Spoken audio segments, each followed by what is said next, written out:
Welcome home, brave heroes. I'm Ash. This is Ash Quest, and today we are going to be analyzing the responses that you have sent in on the Discord in the BwodeCast Q&A channel. Before we begin, I know it's not Monday. There has been something of a celebratory event in that the podcast is on more platforms. If you are a YouTube enjoyer, but you would rather listen on Apple Podcasts, Spotify, or Amazon Music, you can listen to the podcast on any of those platforms. It's also listed on Podcast Index. I think that means that it can be picked up by platforms that get their feeds from Podcast Index, but I'm not sure how that works. I'm still new to the world of podcasting, and I have not been able to make enough time to dive into what it all means, where it all goes, why, how. I've even got a podcast up on the YouTube side that isn't available anywhere else because it's not an actual technical sound-only podcast. I uploaded it as an MP4, although I left the video blank. YouTube doesn't allow me to upload any other file format. And I was having a problem with the RSS distribution where I normally upload my podcasts and yada, yada, yada. That's all boring. There's one or two more videos on YouTube than there is other places. But regardless, moving all past that, I asked a question in the Discord on the 14th now. That doesn't change. I said now as if that's a date that moves. It was asked on the 14th. We've talked quite a bit about our initial reactions to the First Light reveal. HeroQuest First Light, the new edition of the game system that has been announced by Avalon Hill on their Instagram. Now that it's come about, what are you excited about? What kind of possibilities do you see for HeroQuest, both on store shelves and at your table? Is this the beginning of a grand voyage full of unforgettable sights and priceless treasure, or is there an iceberg out there waiting to challenge the expedition with unforeseen difficulty? Do you think the decision to use AI is a one-off, or is this the norm? Is there a line that could possibly be crossed before it's too much? What does it mean for your table, as a player, as a fan, as a crafter, a collector, an influencer? Here is who we have sounding off below. Just a quick shout out to everybody who contributed to this discussion. We've got Elviler, Joe, Ecto Libris, Leorlek, Rudolph 666, Sweeper, and Ribby, and Xerxes as well. So we have a lot of, this is probably one of the more loaded topic questions, shall we say, but that's because it is a big question, and it has a lot of big answers. Before we jump ahead into the responses, I do want to acknowledge that Avalon Hill did put up a disclaimer after I asked this question and after my previous videos about the topic, sort of a response to fan concerns. And I'm as happy as the happiest of us out there to see the response, and the response was shared on their Instagram, and it reads, "We love humans," in text, and then an image is attached to the response, and the image is an Avalon Hill branded image, and it says, "We've heard rumblings that the art for Talisman Alliances and HeroQuest First Light was created by AI, but we can confirm real humans produced the magnificent, intricate art. When creating new games, we have the honor and pleasure of working with some of the most incredibly talented artists out there, and these projects were no different.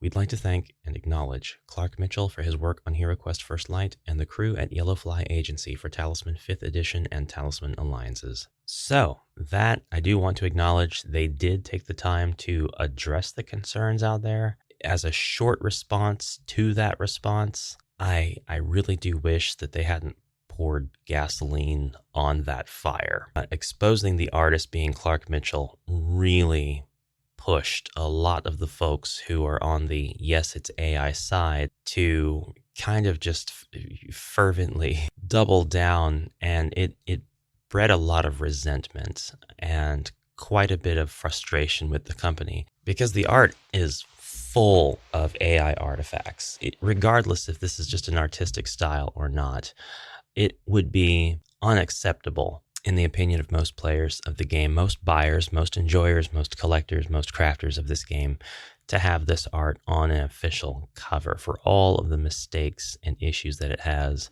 But I'm still in the camp of they're not mistakes, they're not choices, they are artifacts that show the usage of artificial intelligence as a tool. And the thing is, Avalon Hill has plausible deniability in that they are a customer to the artist. They commissioned an artist to create this art. They may not have asked if the artist used or was planning to use artificial intelligence tools to generate the image that was sold to them and the rights to that image, which, being an artificially intelligence produced image in a lot of territories now, jurisdictions, that's the word I need, they are ruling that art created to some extent using AI tools and machine learning cannot be copyrighted. And that's kind of a whole other can of worms. So somebody definitely sold their services, but it's possible that they didn't have the right to sell a license to use it when the license by default is CCO. So it's just a strange situation. It's true, objective, factual, whatever you want to say, that Avalon Hill approved this art for use on the box, or that Hasbro approved the art for the box. I'm not taking the entire company here, necessarily every person in the company, and putting them on the same chopping block. The company is full of people who love what they do, who have a real passion for what they are doing, and they don't deserve to be mixed in or lumped in with whoever the decision maker was for this. They don't share that blame. It's just unfortunate that they do kind of share the burden of the backlash, because the backlash does affect everybody in the company, for better or for worse. And that is why it's very sensitive and very important for a company to address things like this with integrity and with sincerity. And a lot of folks, myself included, who read that response, we didn't find that statement was sincere. We didn't find that it was something stated with integrity. They say they can confirm that. That's not something I believe. And I understand that they don't have to ask the artist if he used AI tools. But the fact is, every single artist out there, and I use that term quite liberally, who goes onto Twitter, uses bots to canvas people for their commissioned needs, and returns to them with AI art and charges. This has been going on, unfortunately, for a while. It's kind of an art epidemic on Twitter, X, and I know when I casted the net out, just saying that I needed an artist, that's all you have to do. You can do this today. You can try this today. You can post on Twitter and you can say, I need an artist for my project. I need to commission some art. It doesn't matter if you have 0 friends on your friends list, if you've got no other posts, you are going to get messaged probably by the dozens, almost immediately. You give it 48 hours, that's when it starts to die down, or whenever you close the post or turn off replies or turn off your DMs or what have you. But you will get message after message asking what your needs are. Some people will be able to provide you references, because there are a lot of legitimate artists on X, Twitter, that are looking for work. The starving artists trope is alive and well. And there's a lot of people who are really struggling, fighting to survive, trying to get extra cash so that they can pay rent for that month or what have you. And they canvas people, but some people use bots and they capture all of these posts out there that mention keywords like art. And unfortunately, the people who use AI they seem to be the ones who are most talented with the usage of these bots. And you will get a lot of artists that use AI predominantly, if not exclusively, as part of their workflow process, if you can even call it that. And they will attempt to immediately sell you something that is very cheap, or at least seems very cheap for whatever you need it for. I mean, you're buying the rights to something. You're buying a piece of art. You're buying a license to use it. That should not be cheap. If it's for personal use, that's fine, whatever. But if you're using it for something official, like for when I canvassed artists, I said that I needed to also buy the rights to whatever artwork they made. It would be made as a work for hire, so that I would be able to take the art and use it without restriction on projects that I am making now, contract and everything. And there were some folks who were like, I can have it done for you tomorrow.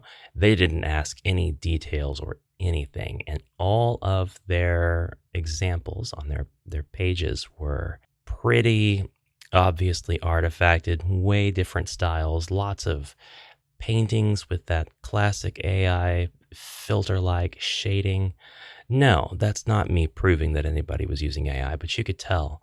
You could tell. You call a spade a spade. And a lot of people were able to see the artist's work that was cited in the Avalon Hill statement. And I really believe that was not a good move. That was really pouring gasoline onto a fire to put it out, because the artist in question produced a lot of politically charged art pieces as NFTs and is involved with some political stuff that goes way beyond the scope of the channel, but is very upsetting for some people.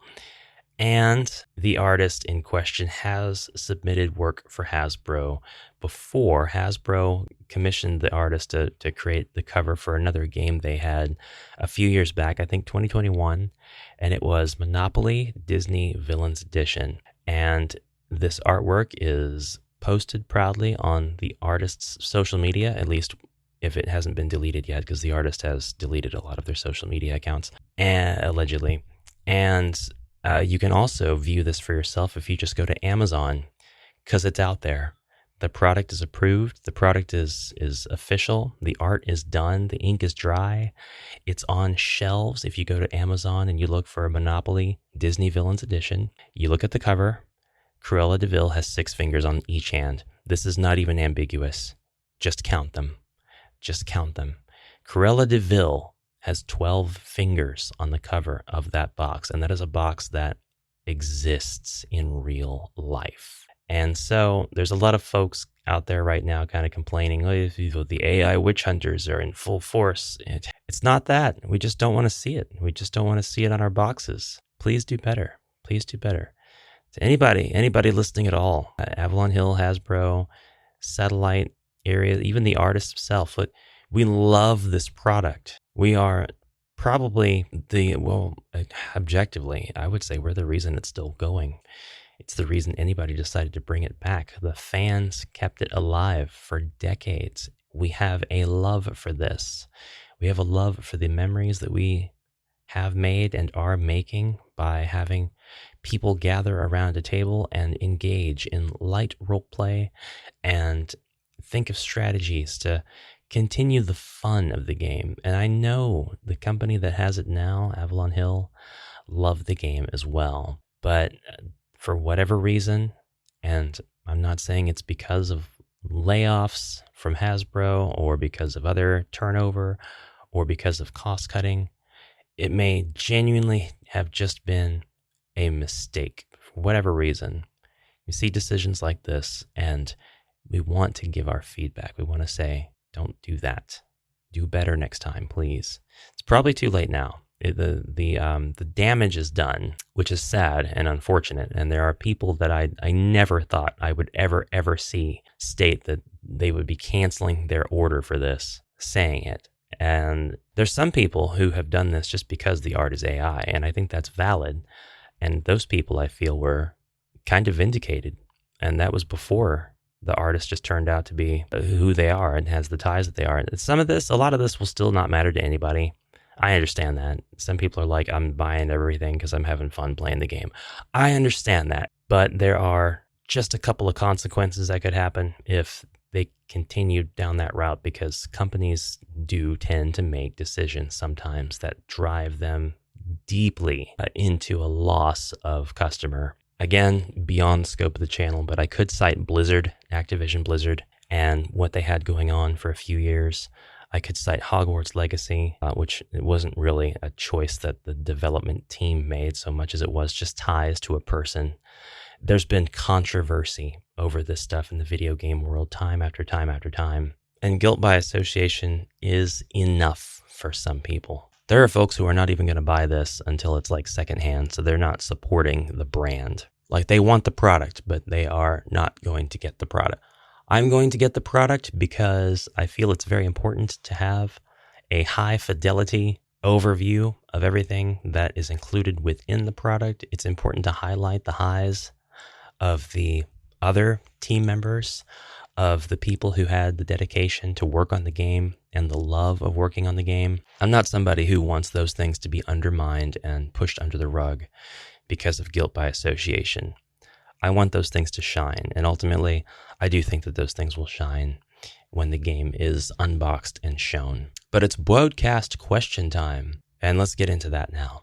I definitely spent way more time talking about that stuff than I necessarily wanted to, and I apologize for that. Stance hasn't changed; it's not going to change, but I'm not going to bring it up anymore. I'm pretty much done talking about all that now. So Elviler leads the charge in answering the BwodeCast question, saying, I'm still holding on to hope that the AI thing is just placeholder and that they're waiting to wait until Gen Con to do the actual and full reveal. And if it's actually AI for the final product, there should be a disclaimer about it. I personally don't think that anything should be done with AI without some kind of disclaimer mentioning the use of AI. And if it's just a placeholder, it should have a disclaimer about that. Either way, something's not being disclosed that should be disclosed. As for what I feel about the future of HeroQuest and this new starter set, well, I'm excited about it. I think it's great they're trying to get more people into the game. That's what we all want. I heard some rumors, not sure if true or not, that this set might have minis for monsters and standees for the heroes. I'm actually okay with that, and I think it's a great idea. It opens the doors wide open for them to release more hero collections, including the possibility of a 4-pack starter set of the original 4 heroes. Joe says, I would not like standee figures, though I would accept cardboard furniture, but only for the starter, not future expansions. I hated standees in Warhammer and Warhammer 40k box sets and don't believe they would be as durable as plastic minis needing to be moved around each turn. Would greatly reduce their life expectancy, in my opinion. Cardboard wears down, and if it's plastic standees, what's the point? I mean, something like furniture, placed and never touched again during the game. Being cardboard is fine, but as for characters being moved each turn, I expect they will deteriorate over time. That being said, standee monsters I would use as target practice or training dummies for the heroes. I would buy First Light anyhow. It would be 2 Christmases in a row I'd get a HeroQuest core system, but that's okay. Thankfully, I can dupe family into thinking it's just an expansion, as Avalon Hill are bleeding me dry with their content this year already. Preach it. Ectolibris says, looking forward to the game parts and quests of First Light. New monster sculpts, if true, would be great, but it will be first HeroQuest set that I break apart. I'll gladly rehome the pieces and throw out the box. That art is absolutely killing any enjoyment I would normally be getting from speculation. It's made me real sour. Leorlick says, Joe, your view on the standees is overlooking something. First Light is a new, lighter weight starter set, but does not replace the game system and is intended to be something for both the current players and new players. If they include standee heroes with new monsters or alternate sculpts of game system monsters, that feeds directly into that logic. New monster sculpts would get current owners to buy First Light. Having standees instead of plastic heroes give the hero players starting with First Light additional incentive to go out and buy the game system after they finish the quest in First Light, rather than only expanding into the quest packs. Rudolph 666 says, if the content reflects the art used, it would be terrible. I love the idea of a smaller, more affordable starter kit, but it needs to enchant and stimulate the beginning player.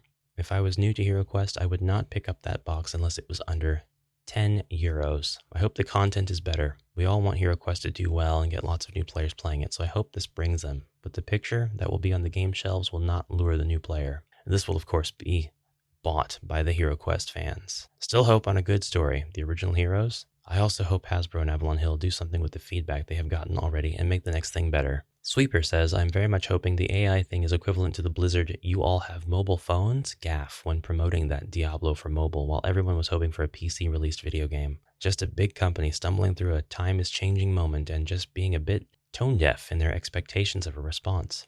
I personally use AI art for storyboarding, but I make it very clear that it's AI on the pages. Watermark that abomination left, right, and center, that it's not to be released to the public. It's only there and being used as a tool because I can't get the image from my mind onto paper. I would be mortified if my terrible storyboard was released to the world instead of the video I envisioned.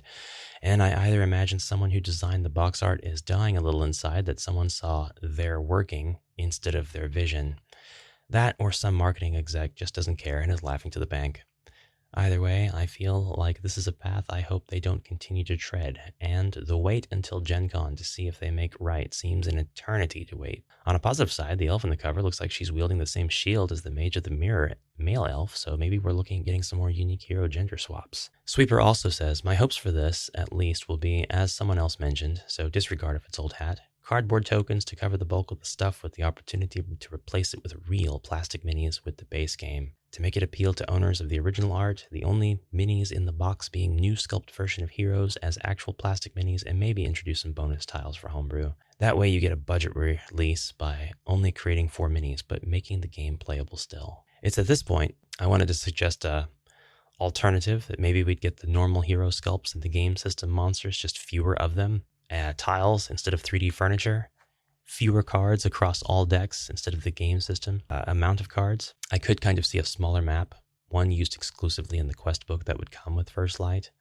But the new edition of the game system definitely has to have everything that is necessary to play any and all of the expansions from the original game system contents. So it's possible that we do get furniture, but they're all tiles. It's possible that we do get a reduced amount of monsters with the expectation that we have to clear an entire room's worth of monsters before we go around fighting and opening up other doors and such. Maybe there are even rules in First Light that prevent a player from opening another door until all of the monsters are off the board. Something like that. Something. Or else there's just a front and center clarification and reminder that if you are going to run out of monsters, to place substitutions, and probably an additional rule that says if you don't have substitutions, then there's just no more monsters. They're not participating. They're not participating in this quest. Ribby says, my biggest concern is the AI portion, and I can't help but think about Wizards of the Coast with this. We just got an announcement that Wizards of the Coast was hosting HeroQuest nights at participating shops. Then we get a teaser that clearly shows AI art. Wizards of the Coast has already received flack for doing AI art. I can't help but feel like this stuff is connected. It could be a coincidence, but I don't think so. Wizards of the Coast is suddenly involved with HeroQuest. AI art is suddenly being shown. I can't help but think they're connected. The big concern I had as soon as I heard Wizards of the Coast was doing HeroQuest nights was that Wizards of the Coast would be screwing up and influencing HeroQuest negatively. I feel like this is now happening and I don't like it. Wizards of the Coast already cause problems with Magic the Gathering, and I don't want them mucking up HeroQuest. I just don't understand what Hasbro or whoever is thinking with these decisions. Besides the art, I feel like First Light will be a solid expansion like the others we have received. It's just kind of ominous to me, the connections between Hasbro, Avalon Hill, and Wizards. Xerxes says, totally agree the box art is completely questionable. It makes you think why, what the hell, or WTF. So here's my breakdown of the good, bad, and very ugly. Or good, bad, ugly, and very ugly. The good is we're getting some more content, minis, tiles, different game board, possibly new design, and new quests. All still can be questionable until the reveal. The bad is we have seen this before with Jungles of Delthrak. Let's not forget the first reveal box of a temple and pieces of minis on the box, and then when they did the reveal. It's completely different from the first sightings of Jungles of Delthrak. I believe the marketing group did this and sat back watching all of us and laughing out loud just to get us hyped up. The ugly is this is what we are doing, going back and forth without getting the 100% fact on what will be produced and sending out all communications in all forms of speculations that could be right or wrong. I've seen some not too nice comments being made, but we should not lose faith, and let's wait for the reveals before making the negative comments like I'll not support or buy from them anymore. The very ugly, post just seen on Reddit HeroQuest, comment that someone is trying to get more info on Wizards of Morcar will not be remade by Avalon Hill from a Facebook comment. I hope this will not be true and that someone, for some apparent reason, needs to start a rumor. I have complete faith that Avalon Hill will keep the HeroQuest fans motivated in their decisions and new expansions for the realm, and foresee Avalon Hill to complete all and give more in the near future. So, I'm thinking in response to this, because it was before the response from Avalon Hill, right? So unfortunately, the response and pointing out who it was that created the art has justified a few people's decisions not supporting or buying, at the very least, this upcoming product. I also saw the post on Reddit. Someone asked about Wizards of Morcar at a convention and was told no, or it was kind of vague what they were told. I think from my standpoint, it wasn't a good question to ask. Somebody who asked, are we going to get Wizards of Morcar, should not expect to get a definitive answer from Avalon Hill. They don't release information like that to consumer. I don't think it was right to spread that answer without giving the context. Who exactly was it that you asked? Was it just a booth temp employee? Was it somebody important? Who was it? Why not name names? I don't like that. And on top of that, it seemed like the same person who claimed that they asked and was told it's not going to happen had their own homebrew version using the original Wizards of Morcar IP, and they are selling it, which I think is a big no-no. But I'm not here to gatekeep. They're able to do whatever they want. I don't like seeing it right alongside the hey, it's not going to happen. I asked and they said no. I don't like that. I don't like that. Now, the last comment in this BwodeCast Q&A forum was made by Sweeper, and this was done after the Avalon Hill response to the AI concerns within the community on their Instagram. And Sweeper said, interested to hear the discussion on plausible deniability from Avalon Hill now that they linked to their First Light artist and said it's human made while showing basically an AI art portfolio and NFT scams. So I think it's too late for them to change any of that. The damage has been done. The fire has burned, unfortunately. For worse, I think they can't stop the presses. They can't say, let's change it, let's cancel it, let's go back. I don't know that we'll get a second response. I think that it may be best business practice, best large corporation practice to never back down, to always double down on stuff, even if what you're saying is not in a sincere place or a place with any integrity. But if we did get such a post, such a response from Avalon Hill, even though it's really going to be too little too late for those of us who care about this sort of thing, even though the damage is done, we're going to have this ugly mar, this stain, something that's forever going to be known as the AI art game system on our shelves. Even so, they could release a statement. They could say, we've heard you and we apologize and we will do better going forward. And that is all. Just a statement that is self-aware. That's all we need, is a statement that is self-aware. It can be apologetic. It just needs to acknowledge. It needs to not deny. It just needs to be self-aware. And I think that most of us would be able to get over it in the same way that the Commander of the Guardian Knights was released and it was exclusive and it sold out in -6 seconds, and then they never came out with it again. That stained Avalon Hill's reputation. It really marred it for a lot of people, and it didn't have to be a big deal for everybody. There wasn't everybody upset about it, but for those who were upset about it, they did not like that they didn't have access to a product. It was understandable that they were upset, and Avalon Hill learned from that. They were able to apply the knowledge that that was not a good thing to their future releases. Now, we are seeing stuff like things running out of stock in non-English speaking countries and not getting re-releases. We are seeing a shortage of the Path of the Wandering Monk and things like that. That really just might be a symptom of a game asset or game expansion or what have you that's popular. It's sold out. There's just not another print run of it, or there was, and now that's just 2 print runs and now it's done. I don't know how all that stuff works. I'm sure there's folks in the comments who will be able to line it out front to back, but that's not quite the same as the shortage of the Knight, is what I'm saying. And they were able to do good on that by releasing a version of the Knight with the exact same abilities and everything like that in a retail expansion. So they were at least able to do something about that, even though it's not the exact same product, even though those who were ticked off about it lost out on something really cool for a while. And we still have people that are pretty up in flames about not getting the Crypt of Perpetual Darkness expansion. That's kind of, I don't like talking about that because we don't know anything. We just have good faith speculation, but it's behind closed doors. It's not productive to keep talking about. But the point is, there's folks that are upset about this that may or may not have been upset about the other things. And I feel like it's good, right, and fair to recognize that there is a demographic of HeroQuest players who are upset about this in particular. It's fine to acknowledge that they are upset about it. They don't threaten the future of the game for everybody else. They are providing the feedback that needs to be heard for the company, by the company. And that is time for me and all of the BwodeCast Q&A.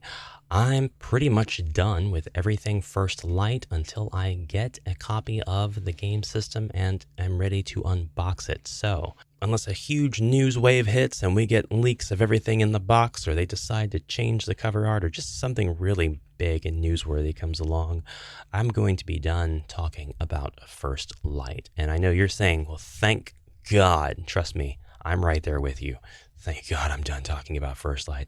I don't want to talk about it anymore. But thank you so much for listening, and thank you to everybody who participated in the BwodeCast Q&A. If you would like to participate, just join the Discord and keep an eye on the BwodeCast Q&A channel, and I'll read your stuff in a future podcast. Until next time, I hope you all have a fantastic rest of your day. Have a great day if you're going to work. Roll all skulls in your attacks and all white shields in your defenses, and double sixes whenever you need to move. Now onward, brave heroes.